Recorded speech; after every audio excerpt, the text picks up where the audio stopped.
Pier pressure. நல்லா ஆழ்ந்து புரிஞ்சுக்கோங்க. ஒரு பெரிய கொடுமை என்னன்னா, மற்றவங்களை கம்பேர் பண்ணியே பொறாமை அடிப்படையா வச்சே உங்க செயல்கள் எல்லாம் நிகழுமானால், அந்த அவங்க சாதிச்சதை நீங்க சாதிச்சே இருந்தா கூட உங்களுக்குள்ள ஒரு நிம்மதி இருக்காது, திருப்தி இருக்காது.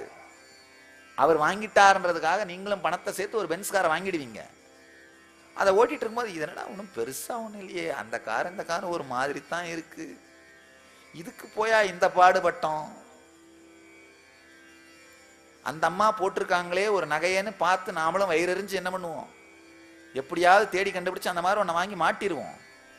மாட்டின அப்புறம் தான் ஒன்றும் பெருசா ஒன்றும் இது ஒன்றும் இருக்கா மாதிரி தெரியலையே.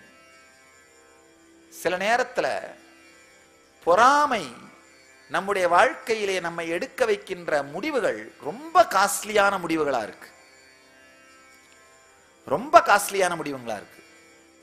அதுதான் பெரிய பிரச்சனை. சில நேரத்தில் சில எளிமையான பொறாமைக்காக அவங்க செஞ்சதை நாமளும் செய்யணுன்றதாக 10-20 ஆண்டுகள் உழைச்சு சாதிச்சு முடிப்போம். முடிச்சப்பறம் தான் அந்த பொறாமை வெறுமையா மாறிடும். ஐயோ செஞ்சுட்டேன் கரெக்ட் தான், ஆனா இதனால என்ன ஆச்சுன்னு எனக்கே புரியலையே, எனக்கு இது திருப்தி கொடுத்த மாதிரி தெரியலையே. நல்லா புரிஞ்சுக்கோங்க.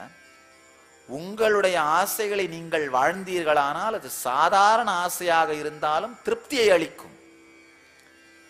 ஆனா மற்றவர்களுடைய ஆசைகளை நீங்கள் வாழ்வீர்களானால் அது எப்பேற்பட்ட ஆசையாக இருந்தாலும் நீங்க அதை பூர்த்தி பண்ணிட்டீங்கன்னாலும் துக்கத்தை தான் அளிக்கும். ஆசைகளே தவறில்லை, உங்க ஆசையா இருந்தா வாழறதுக்கு முன்னாடியும் அது இன்ஸ்பிரேஷனை கொடுக்கும், அடைஞ்ச பிறகும் திருப்தியை கொடுக்கும். மற்றவங்களை பார்த்து பொறாமையினால உங்களுக்கு வந்த ஆசையா இருந்தா அதை அடையறதுக்கு முன்னாடியும் எரிச்சலா இருக்கும், அடைஞ்ச பிறகும் வெறுமையா இருக்கும். இதுதான் ஆசையினுடைய அறிவியல்.